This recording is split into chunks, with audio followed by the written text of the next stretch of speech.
When Rex Heuermann became a suspect, all of his cell phone records were subpoenaed.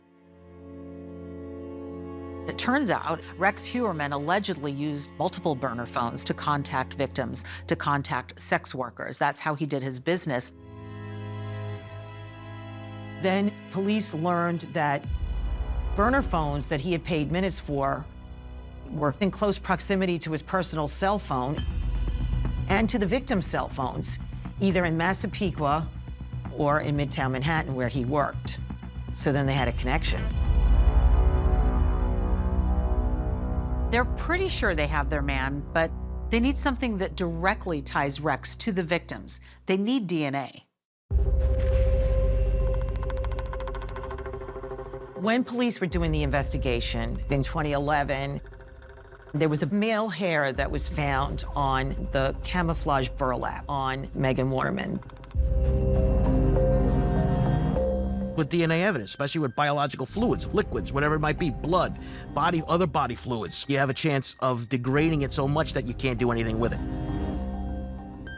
But things like hair follicles and all those other things, they kind of last forever. So investigators really needed to find out if this hair was connected to him.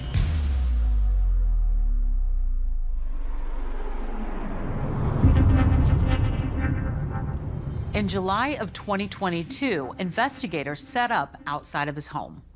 Undercover detectives start going through his garbage. You know, they're looking for any kind of a bottle, anything that they can test to see if they can find his DNA.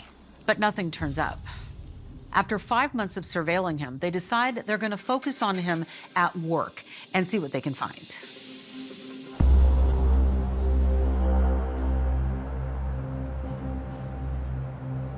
A surveillance team was set up outside of Rex Heuermann's office in Midtown Manhattan, and that is where they started to observe him.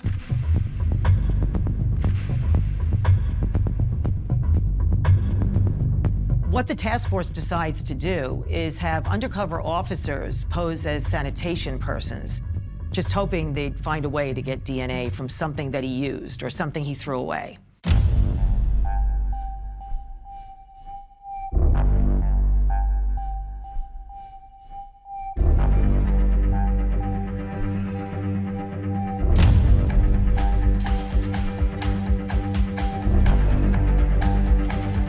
They watched him throw away a pizza box in a New York City trash bin.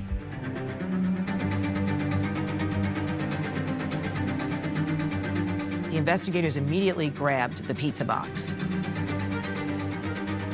Inside the box, they found an uneaten pizza crust. They take it out and they take a swab. And then they send it to the Suffolk County Crime Lab to test it for DNA. And it turns out the DNA that was found on the pizza crust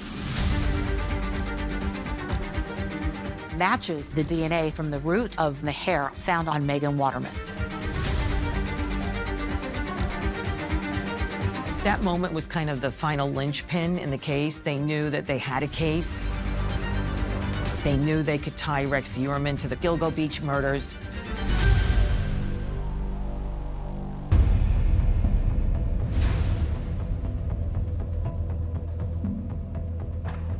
So they finally have the DNA evidence to make an arrest on Rex Heuermann. If this is their guy, they want to get him off the street before he may do any more harm. And anytime you have somebody identified and that person's still at large, it's always a concern, because if you do it once, you could go out there and do it again. But now they're in a really tough spot because they have to make sure they have a strong enough case so he can't get out. So they looked at what he was doing on the internet.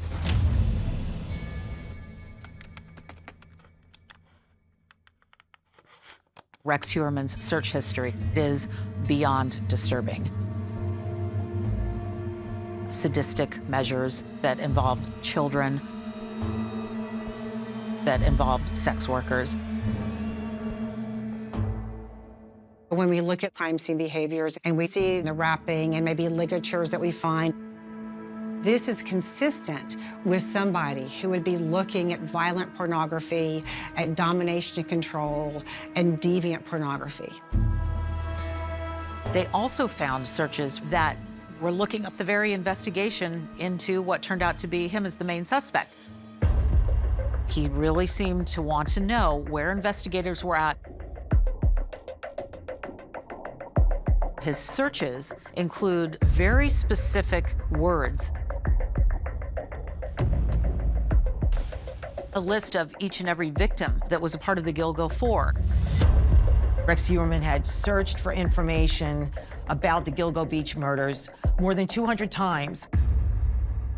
The thing that sort of jumps out at you was he was also searching for the victims' family members, their sisters, and in one instance, their child. So that was concerning. I mean, it's just mind-blowing. This idea that oftentimes offenders are online with you. You can be rubbing shoulders with someone in a community who could actually be the killer.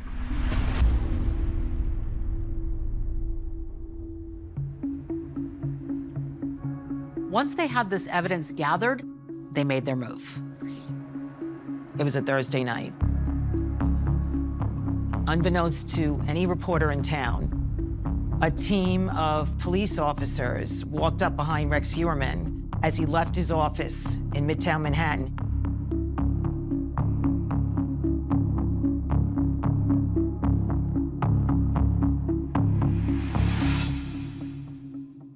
They surrounded him.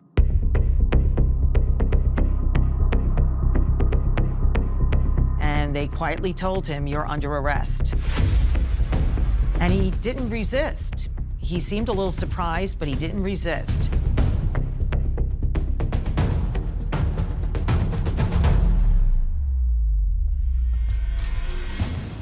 Major developments in a decades-old serial killer case. There has been an arrest of a suspect linked to the Gilgo Beach murders from Long Island, New York. Police have not released the identity of the person they have in custody. We do know that he's in his 50s or 60s.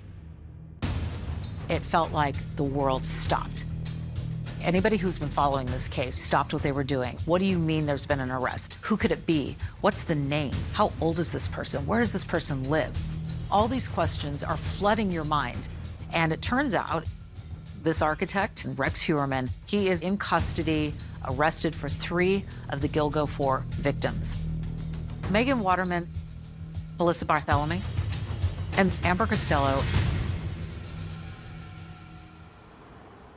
Rex, did you do it? We got a glimpse of him on the news. You just thought, wow, there's the suspect. That's who they've been looking for. The very fact that nobody knew that investigators were zeroing in on Rex Heuermann is really, truly remarkable, considering all this investigation has been through over the many years. The internet essentially goes insane. And a big part of that is because there was no information for so long. I mean, it was something that was unfathomable for so many people. I just thought it was a joke. I thought it was like some kind of meme or something. I don't even know, like for a second. It's just like, you absolutely cannot see that that is a real thing in front of you because it's so shocking.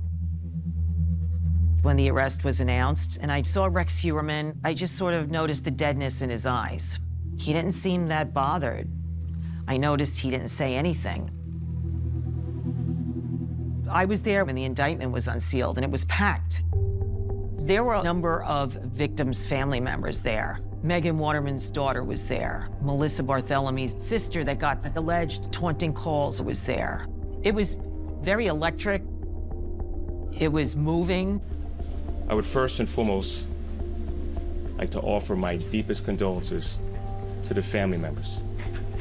Just going back to the very beginning of when these women went missing and the very idea that maybe nobody would miss them, we've learned through the years and through the interviews that the victims' families have given is that they were very much loved. They were very much missed. And these families, they were desperate to find answers. I can only imagine what you had to endure over the last decade. So after all these years of searching, it's very possible there's finally an answer for these victims' family members. Perhaps we finally can put a name and a face to the monster that we have been thinking about for all these years. When I first heard the case against him, this high-tech very careful, lengthy investigation that involved DNA and surveillance and cell phone data. I was sort of struck by, there it is, right? There's police work. And that's sort of what was missing from so many years of this case, was just police doing their jobs. The state police and the Suffolk County Police descended on Rex Heuermann's house the morning after he was arrested. They were looking for evidence of more victims, evidence of trophies of the victims we knew about. This is a search that lasted 12 days. Hundreds of search warrants were issued for this home. And we saw, the cameras were outside down the block watching investigators go in and out. There was a command post set up outside of their home. I was told early on by law enforcement that Rex Heuermann was something of a hoarder. There was a lot of clutter in the house. There was a lot to go through. Inside the house was this concrete-lined steel vault that was in the basement, where he kept more than 280 guns. The investigators not only went to his house, there were at least 2 storage units that they searched. We were told by the police commissioner that the search was very fruitful, but the authorities did not want to get specific. This comes as the investigation into the accused killer grows even wider across the country. Police in Atlantic City are now taking a new look at the cold case files of 4 sex workers killed in 2006. Almost as soon as Rex Heuermann was arrested, law enforcement started looking at properties that he was connected to.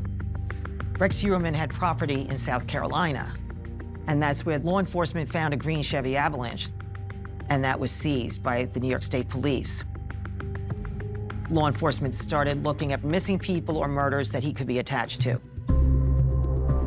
A woman in South Carolina says a friend of hers who went missing 6 years ago was last seen with a man who fits the description of Rex Heuermann. There is still a slim chance that she could be alive. And there are other investigations going on in places like Las Vegas, where he has property. The cold case investigators there said they were checking to see if there were any victims whose circumstances were similar to the Gilgo Beach victims.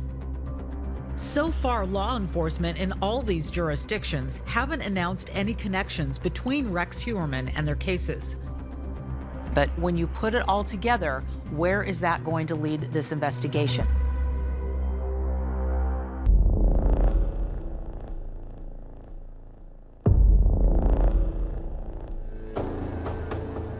Rex Heuermann's family maintains that they had no idea what was going on.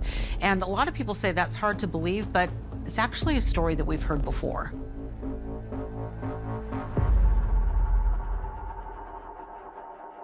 Heuermann's wife was extremely upset. Once the investigators had finished their 12 days of searching, she told her lawyers that the house had virtually been destroyed, and they released photos of the house. And his wife, Asa Ellerup, files for divorce. There have been reports that she has been suffering through breast cancer. I mean, talk about having the literal rug ripped out from underneath you. So you've got that happening at your house. You've got the man who is providing the financial stability in your house and the insurance. Everything you know is now over. Asa Ellerup, she's been struggling financially, and things have been rough for her and her 2 adult kids. But tonight we can report exclusively that Ellerup and the couple's 2 children signed a production deal for a documentary about their ordeal. They're being paid at least $1 million for this. Their lawyers are getting about $600,000. A lot of people were taken aback because you don't really hear about a deal like this all that often.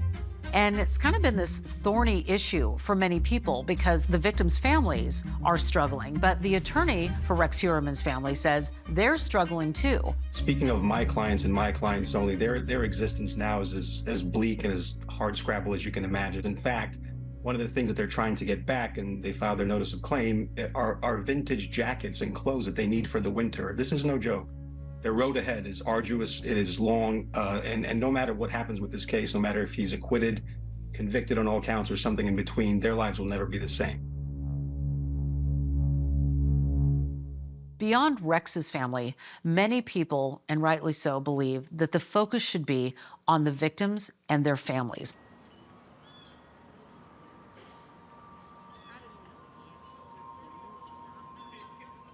I really had no picture in my mind of what the Long Island serial killer would look like. And when I saw Rex Heuermann, if he indeed is the killer, he was so big compared to them. A lot of the victims were so petite.